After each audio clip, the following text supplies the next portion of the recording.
والصلاة والسلام على أشرف الأنبياء والمرسلين وعلى آله وأصحابه أجمعين.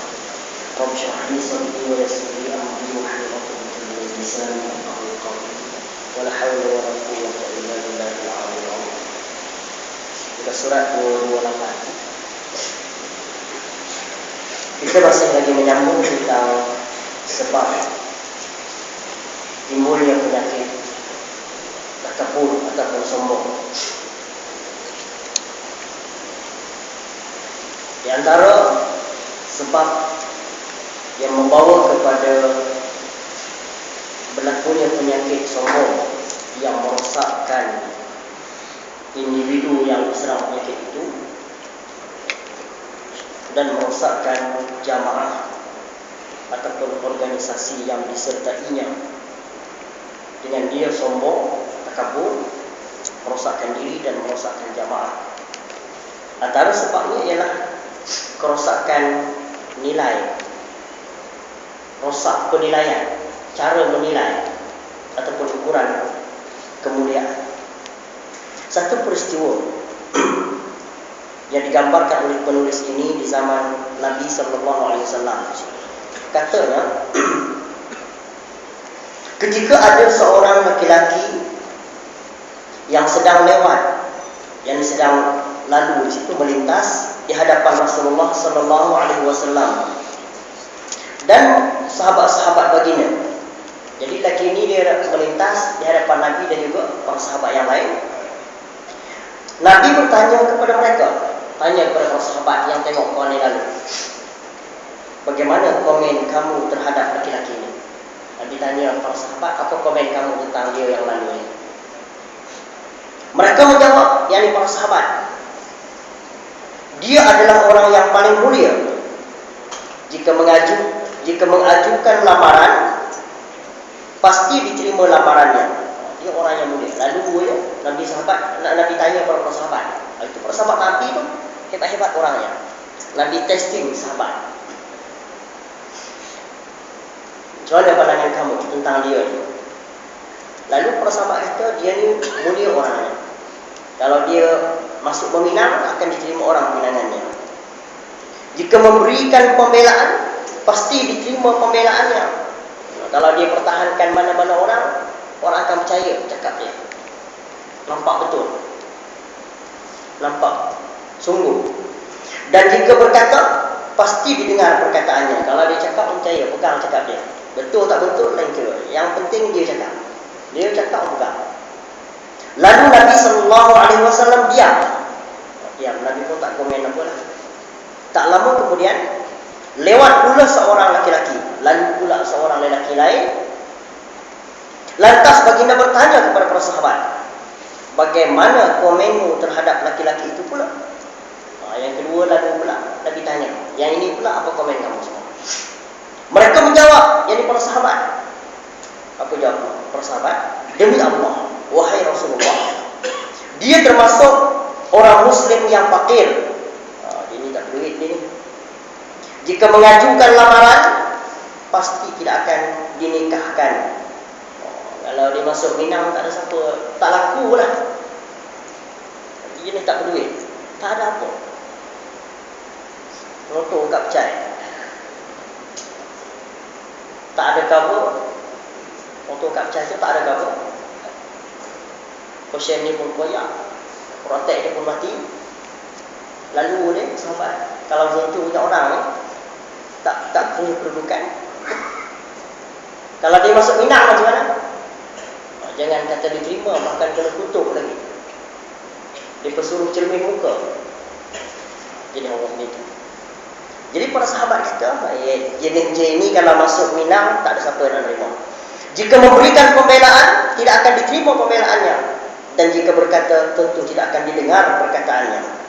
Kemudian Nabi SAW bersabda, sungguh orang ini lebih baik daripada isi bumi ini. Nabi kata, orang yang kedua ni, yang hamba kata tak laku sebit ni, dia ni lebih baik daripada seluruh isi bumi ini. Maknanya, kemuliaan dari sudut pandang para sahabat Nabi sebelum Nabi betulkan sudut pandang itu. Para sahabat pun tengok dari sudut luaran, zahir, tengok harta benda, tengok pangkat, macam mana. Para sahabat kata kalau jenis macam ini, hal ini berkedudukan ni, kalau dia cakap, orang pegang cakap dia. Kalau dia masuk Minang, jangan kata dia yang nak bertunang, dia cuma mewakili orang lain. Pihak keluarga perempuan pun tak cakap banyak, terus diterima. Punya percaya kawan tu. Kena pada orang yang tak kedudukan pula. Para sahabat kata, jenis ni tak laku seduit. Tapi Nabi kata, orang yang macam ini lebih baik daripada dunia dan seluruh isinya. Maknanya, Nabi nak bagi tahu para sahabat, kemuliaan seseorang itu jangan diukur semata-mata pada zahir yang kita nampak. Lihat pada perbuatan dia, sifat dia. Macam mana perbuatan dia, PL dia macam mana. Jangan tengok dari sudut kedudukan dia saja. Sebab itu, penulis ini menyebut, bila kita melihat seseorang, kemuliaannya itu bergantung kepada kedudukannya. Akibatnya orang yang berkedudukan itu semakin sombong dan bongkar. Padahal dia bukan betul, tapi orang percaya ke dia. Apa kesan kepada orang ini? Yang dia tak betul tapi orang percaya ke dia. Apa kesan kepada orang individu itu? Pasti dia jadi semakin sombong, semakin bongkar. Jadi sebab berlakunya kepada penyakit sombong dan bongkar tadi, takabur. Sebab yang ketiga yang membawa kepada penyakit takabur, membandingkan nikmat yang diperolehinya dengan yang diperolehi oleh orang lain, dengan melupakan pemberi nikmat. Kerana hikmah yang hanya diketahui oleh Allah sendiri, Dia memberikan nikmat secara berbeza-beza antara sebahagian orang dan sebahagian yang lain. Seperti nikmat yang berupa kesihatan, tak sama kita. Dia bukan kira umur. Kadang-kadang yang tua lagi sihat daripada yang muda. Yang tua, dia naik nak cuci kolah tu, dia naik atas bata, nak turun balik, dia melompat dulu je. Tanya Pak Haji umur berapa? 75. Kena yang muda umur 35 minta tolong pegang, tak berani lompat. Kenapa? Gaul kita. Baru 35 dah mulai gaul. Tapi ini tak ada kena-mengena dengan yang berkenaan. Cuma Allah Ta'ala anugerahkan nikmat berbeza-beza. Masing-masing tak sama. Kalaulah asal saja muda mesti sihat, asal saja tua mesti sakit. Kalau macam itu keadaannya, akan huru-hara dunia ini. Sebab semua orang yang muda itu yakin dia akan selamat, dan mereka akan berani buat jahat sebab yakin. Yang tua pula semua insaf berlaku, tak ada yang berani yang buat jahat. Jadi hilang ujian dan dugaan. Allah Ta'ala jadikan berbeza-beza nikmat. Isteri lain-lain. Nikmat isteri. Ada orang yang dianugerahkan Allah Ta'ala isteri jadi nikmat bagi. Ada Allah Ta'ala anugerahkan dia isteri jadi bala bagi. Ada juga. Banyak betul. Tapi ini bukan isteri saja, suami pun sama. Ada orang yang Allah Ta'ala anugerahkan suami jadi nikmat baginya. Ada juga perempuan yang Allah Ta'ala anugerahkan suami, mudah jadi Fir'aun pula baginya, jahat. Jadi nikmat berbeza-beza. Ada orang yang isteri dia dah tua, sebab dia macam dia, tapi dilihat jauh lebih muda daripada jiran sebelah rumah dia yang sangat muda. Lagi muda, nampak muda, dah tua tapi nampak muda. Ada orang yang isteri dia muda lagi tapi nampak tua. Tapi tak ada kena-mengena dengan isteri. Nikmat berbeza-beza. Jangan cemburu hanya kerana itu cemburu, tak. Sebab mesti ada sebab kenapa Allah jadikan begitu. Yang punya diri pun bukan nak begitu. Begitu pula nikmat anak. Nikmat anak tak sama. Ada anak menjadi, ada anak tak menjadi. Tapi kan ikhtiar lah. Dan ikhtiar tak menjadi juga. Umpama macam Nabi Nuh alaihissalam. Nabi Nuh usaha. Bahkan dah turun hujan pun Nabi Nuh masih lagi tak putus asa panggil anak, ya bunai irkam ma'ana, wahai anakku, marilah bersama dengan kami naik ke kapal ini. Tapi anak Nabi Nuh pula dia tak mau. Dia tak nak naik. Dia kata, qala sa'awi ila jabal ya'simuni minal ma'. Kata anak Nabi Nuh Kan'an itu, tak apa ayah katanya. Aku boleh panjat bukit. Aku boleh selamat daripada banjir. Walaupun dengan bukit-bukit itu tenggelam. Maknanya ada yang Allah Ta'ala anugerahkan anak, anak itu jadi nikmat baginya. Ada yang Allah Ta'ala anugerahkan anak, tapi anak itu jadi bala baginya. Itu tak sama, nikmat tak sama. Bilangan anak pun tak sama. Dan jangan cemburu. Bila anak menjadi pula jangan sombong.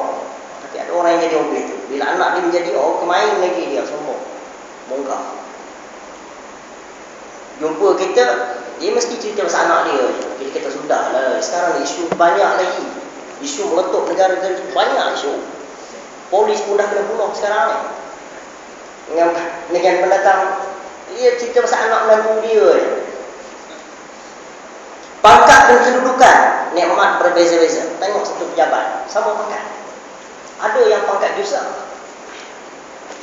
Ada 40 tahun, 41, 22, 17, grade 1. Cuba bayangkan, satu pejabat tu sama semua. Semua 54. Siapa mengarah siapa? Hang nak arah aku. Hang siapa? Aku siapa? Sama grade. Begitu pula. Sama grade 17. Di pejabat itu ada 100 staf dia. Semua grade 17. Siapa mengarah siapa? Hang nak arah aku. Hang pun 17. Betul kata, hang pun 17 juga. Yelah kita. Nak buat macam mana? Buat kerja masing-masing kan? Siapa nak minit siapa? Jadi sudah tentu tak menjadi kerja macam itu. Sama masjid. Takkan semua tuan-tuan nak jadi muslim sikit. Walaupun ada pertandingan, ada tanding 3 penjuru, tapi takkan mungkin 3-3 jadi pengurusi. Jadi yang berdua lagi kalau kalah terima hakikat. Sebab untuk pengurusi itu, satu pengurusi itu je. Tak ada masjid yang pengurusi dia sampai bertiga. Tak ada jadi orang itu. Jadi terima hakikat tentang anugerah Allah Ta'ala itu. Ilmu pun tak sama. Walaupun mengaji sama. Ingat tak masa kita sekolah ni, kita mengaji satu kelas dengan kawan kita. Sekarang ni sama tak? Pangkat kita dengan pangkat dia sama. Duit kita dengan duit dia sama. Ilmu kita dengan dia sama. Padahal duduk sebelah kita je. Tak sama. Ngaji guru yang sama, subjek yang sama, master yang sama, faham lain-lain. Yang kawan ni cikgu mengajar 5/2 10. Kawan ni 5/2 7 katanya. Macam boleh faham begitu. Duduk sebelah-belah. Jadi ilmu tak sama. Kepandaian berbicara tak sama. Ada orang sangat pandai bercakap. Ada orang yang pendiam saja dalam masyarakat. Diam. Jangan kita dia bodoh tak, dia memang pendiam. Ada pun orang yang pandai bercakap itu bukan kerana sangat pandai dia. Boleh jadi sebab dia memang suka bercakap. Tak betul pun dia cakap juga. Ada jenis begitu kan. Tak betul pun dia cakap juga. Yang penting dia bercakap. Menulis. Ada juga. Menulis. Tak tentu pasal. Kalau dia tak ada idea, dia akan hentam idea orang lain. Janji menulis. Mengarang. Pandai menarik simpati.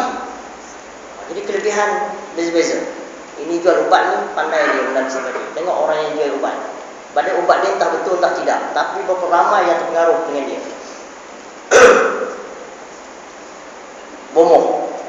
Kalau nak berbomoh kan, bomoh ni kalau dia buka cerita dia, ada kita ditangkap hantu orang kampung sebelah sana. Ada kita satu malam dapat 10 ekor kata yang tangkap. Kita pun percaya cakap dia, lentong untuk bomoh ni.